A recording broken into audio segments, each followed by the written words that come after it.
Chapter 14 has quite a lot of information. It's going to get into the head and spine and chest injuries. I'm just going to cover injuries to muscles and bones in preparation for the splinting lab that you're going to have. So this is under the trauma module. And when we think about trauma that injures either the connective tissue at joints or actual bone injuries, we call it orthopedic trauma. So we're going to talk about open fractures and closed fractures. Open fractures are those that have a break in the skin. Closed fractures do not. Dislocations at joints, and then amputations. Skipping this part right now, we'll come back to it the next time. So EMRs are going to encounter many types of musculoskeletal injuries like fractures, dislocations, sprains, and strains. We're going to go over a basic anatomy of and function of the musculoskeletal system. And I'll tell you, this information, a lot of it can be overwhelming when we start talking about the names of the bones. Do you have to know the names of the 206 bones of the body? No.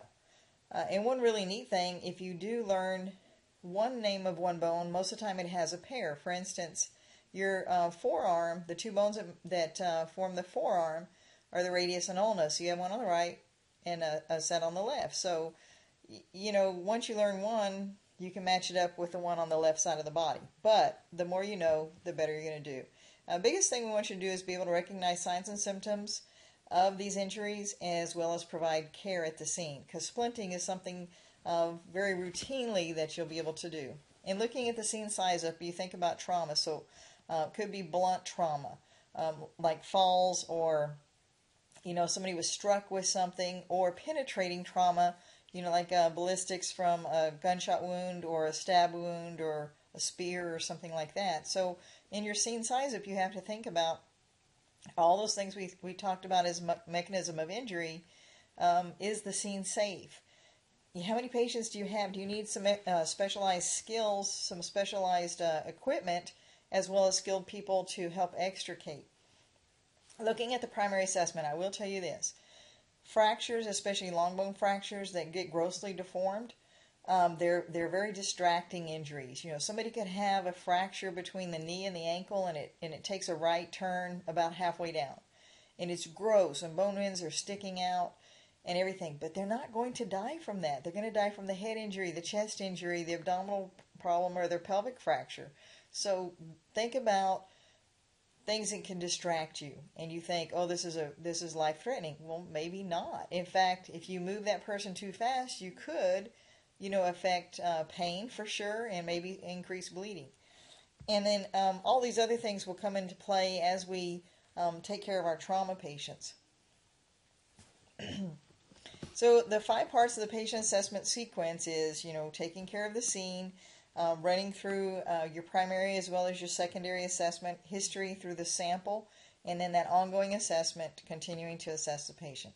Looking at the skeletal system, the human body does consist of 206 bones. What does it do? Well, it gives us support. If we didn't have the bones, and we kind of just roll around like a blob, I guess, so, it gives us framework. So it helps support the body. It protects the vital organs. Think about the cranium. Think about the skull protecting the brain. The rib cage protecting the heart and lungs. It assists with body movement along with what we call the musculoskeletal system. So it's kind of hard. It's kind of like when we talked about the heart. It's kind of hard to talk about the circulatory system without bringing in the pulmonary. So we call it the cardiopulmonary system working together. Same thing for this. And then another neat thing that long bones do especially is in the marrow they produce red blood cells. In the circulatory system, you'll remember that red blood cells carry oxygen and give blood its color. We're going to talk about the skeletal system, making it as easy as we can by dividing it into 7 areas. The head, which includes the skull and the face, the spinal column, shoulder girdle, and upper extremities kind of go together. The rib cage, the thorax, all the bones that make that up, the pelvis, and then the lower extremities. So when we look at the skeletal diagram here, we can see the head, which is the skull and the face, the spinal column, which is posterior to this model that you're looking at, the shoulder girdle, the upper extremities, the rib cage, including the sternum, and if you look how it connects posteriorly to the spinal cord or the spinal column, That all gives support to the thorax, the pelvis, and then those lower extremities. Let's talk about the head. So the skull and the lower jawbone. The lower jawbone, which is called the mandible, is the only movable bone in the head. And we don't have to know all the bones that make up the skull. We don't have to know all the bones that make up the face.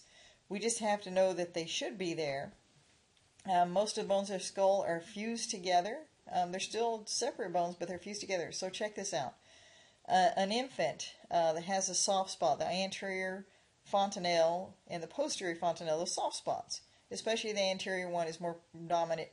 You can see it probably till about age 16 months. Well, those bones don't really fuse together fully solid until the person's about 18 or 20 years of age. So what's kind of neat about it is if a kid has an injury to the head and those the tissue in the brain starts to swell, those plates will actually kind of push apart. They can actually move, whereas once somebody gets to be 18 to 20, then they're fully fused. So that's when we talk about joints being fused together. Moving on into the spine. There's 5 parts of the spine, and the spine runs all the way from the skull all the way down to the coccyx or the tailbone. Sometimes you sit on it and you can actually feel it. So there's 7 bones that make up the cervical spine. The very top one doesn't really move that much. The second one is, we call it the axis. It allows us to move a little bit more. And then the bone at the top of your back, if you reach back there and feel it, kind of a prominent bone that sticks out at the top of the back, the lower part of the neck, that's your C7, cervical spine number 7, so the 1 through 7. You have 12 pairs of ribs, so there's 12 thoracic spine that connect posteriorly to those ribs. That's the upper back. The lower spine has 5, and these tend to be larger with very large discs in between. And this is where people get strains and sprains and actually herniated discs from improper lifting. The sacrum, which attaches posteriorly to the pelvis, and then that last one is 4 fused bones that make up what we call the tailbone. So I'm not bragging on this. It's just a former student came up with this, of keeping all these in order. Cervical, thoracic, lumbar, sacrum, coccyx. And he came up with this little acronym, Can't Think Like Susie Can't. You know, I've been teaching this stuff for 30 years, and most of the time you just run through cervical, thoracic, and go, how hard is it, guys? And I like acronyms, so here's a little acronym if you want to remember it. It'll help you with the order of the spinal vertebrae, and there's a picture of them. 7 cervical, 12 thoracic, 5 lumbar, see how much larger they are, and the disc is very large in between. 5 fused sacrum, and then 4 fused coccyx. All total, 31 vertebrae. Let's talk about the shoulder. We have this is actually called 3 bones that make up the shoulder girdle. It's going to consist of the collarbone. So think of the collarbone starting with the letter C. You have one on the right, one on the left. The medical term for these are clavicle. And then shoulder blade posteriorly. Shoulder blade begins with the letter S. Scapula begins with the letter S. Helps you remember those. And then that upper arm bone, which is the humerus. Those 3 bones come in together to make the shoulder girdle. Think of the humerus. So you hit your elbow and you hit your funny bone, and it's not that funny, but it's kind of humorous, I guess, after it's all over. Well, that's the upper arm bone. The forearm has 2 bones, the radius and the ulna. The radius is the thumb side, and it rotates. You just flip your thumb back and forth, left and right, around the ulnus. It radiates around the ulnus, radius. 12 sets of ribs protect the heart, lungs, liver, and the spleen. So the liver and spleen are actually tucked up under the rib cage to provide some protection then. All the ribs are attached to the spine posteriorly, but not all the ribs attached to the sternum anteriorly. 1 through 7 will attach to, through cartilage. You can see the little blue on there is the cartilage, to the sternum, that bone in the middle of the chest called the breastbone or the sternum. Ribs 8, 9, and 10 attached to what we call the intercostal arch. So you can see it's just all blue down there towards those lower ribs. And then ribs 11 and 12 are floating ribs. If you're thin enough, you can feel the rib number 12 on the side. It just kind of is a point. Believe it or not, I can still feel mine. I think it's just because I don't know, I can. But anyway, and then the sternum is the sternum body all the way from where the clavicle kind of meet there in the middle, all the way down until that little tail called the xiphoid process. In CPR class, you learn that you're going to place your hands on the lower half of the sternum to compress the chest by pushing the sternum towards the backbone or the vertebrae. And by doing so, you're going to squeeze the blood out of the heart. When you relax, it'll fill back up. Well, those blue marks in there that you see, that is cartilage, that's what allows it to move. That's what allows us to breathe and have that kind of movement. If it was rigid, we wouldn't be able to do that. The pelvis, it links the lower body to the lower extremities, lower part of the body to the lower extremities, and it's going to consist of the thigh bone, which is the femur. So you have right, left femurs. These are the longest and the strongest bones in the body. They're very hard to fracture, and they take a long time to heal. So femur fractures are also very painful. And a lot of older people will talk about this in our special populations. They'll actually have head and neck fractures of the femur, and we think of it more as a hip fracture because they're so high, but they're actually a fracture to the femur. The tibia and fibula make up the lower leg bones. The kneecap is called the patella, P-A-T-E-L-L-A, patella. And then we have the ankle and the foot bones. So, looking at the musculoskeletal system, the muscles, we're going to talk about types of muscle and what they do. Muscles are attached to bones by tendons. Muscles attached to bones. And anytime two bones come together, we call that a joint.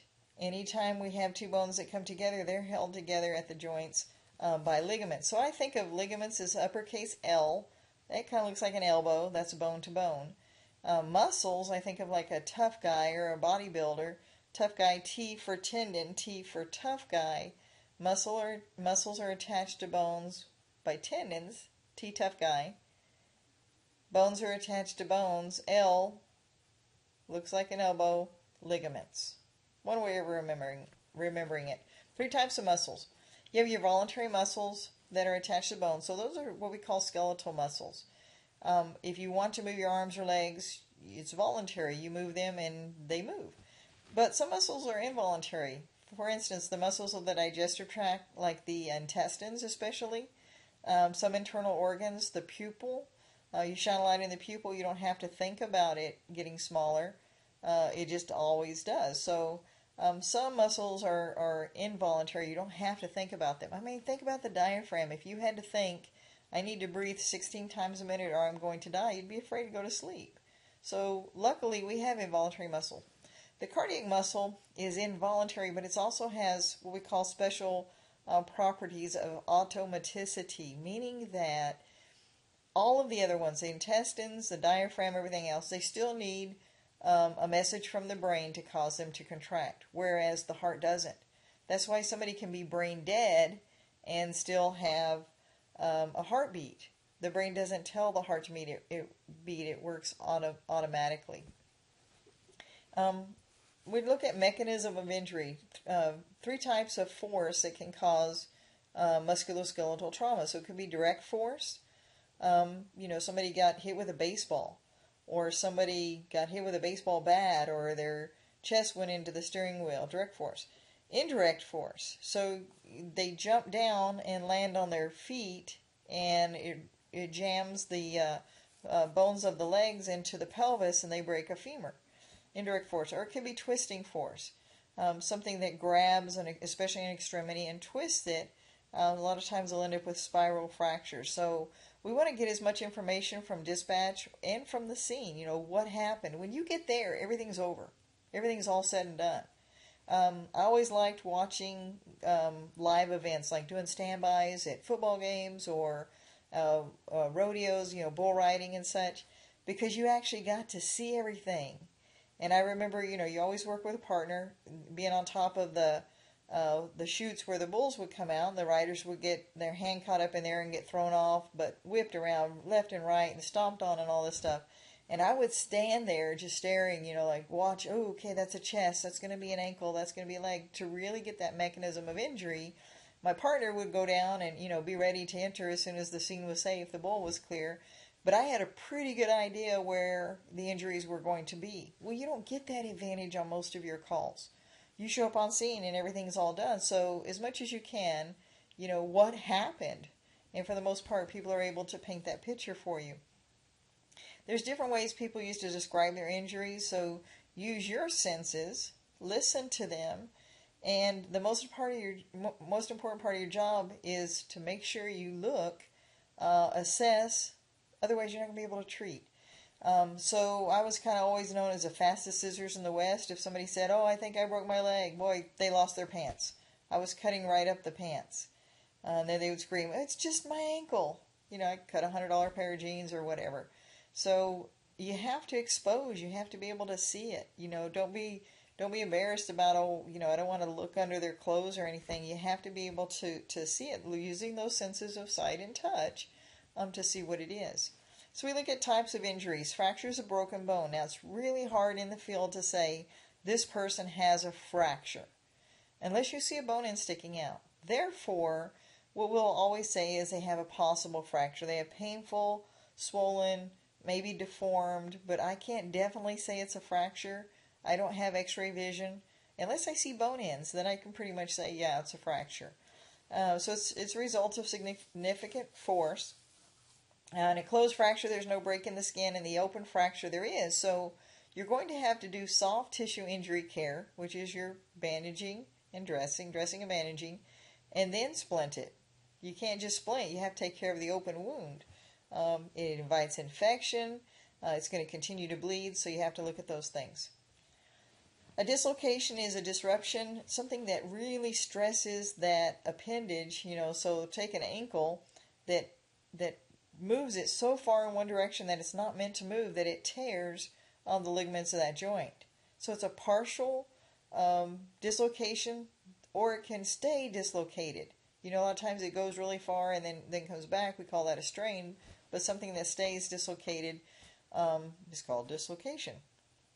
And anytime that you say, well, let me pop it back in or something, it's very painful. So we're going to, let the orthopedic physician do that at the hospital. It does cause a lot of damage to nerves and blood vessels, so you'll start to see some swelling there at the site. See if we can get this thing to play. It just shows an overextension, overflexion, and it tore the connective tissue there. If it stays dislocated, it's a dislocation. If it pops back in place and it just tears that connective tissue, then it's a strain or a sprain. We usually think of a sprain as the ligaments and a strain as like muscles. So, and sometimes these can be really hard to heal too, much like a fracture. So a lot of people will have these immobilized for a length of time. So things that you look for: pain at the injury site, especially if you touch it. I mean, that's called tenderness. If you touch it and they say, "Ow, that hurts," don't touch it. Okay, pain at the injury site. Could be an open wound, oftentimes swelling because those blood vessels have been disrupted. Early on, it's going to be a little bit red and then purple, and then as it begins to heal, it'll kind of get yellow and green, and that's kind of a normal way that you see that bruise continue to develop and then ultimately heal. What we call guarding, the patient's inability to move. So they're holding their arm, you're like, "Oh, let me see it." "No, I don't want you to touch it." And that's usually a sign. Deformity, how do you see deformity? Well, here's the thing. If somebody jumps down, fall off a horse, they jump off of something and they sprain their ankle. Maybe they dislocate it, you don't know. Compare the good one to the bad one. And that's an easy way. Oh, this one's bigger, well, then it's swollen. This one doesn't look the same, it's shaped differently, well, then it's deformed. So it's a good way to look is by comparing the two. And we talked about tenderness. So we've kind of talked about some of the stuff. I want to break here to divide this into two parts, and this seems to be a good place to be able to do that. So we'll continue on with standard precautions in the next segment.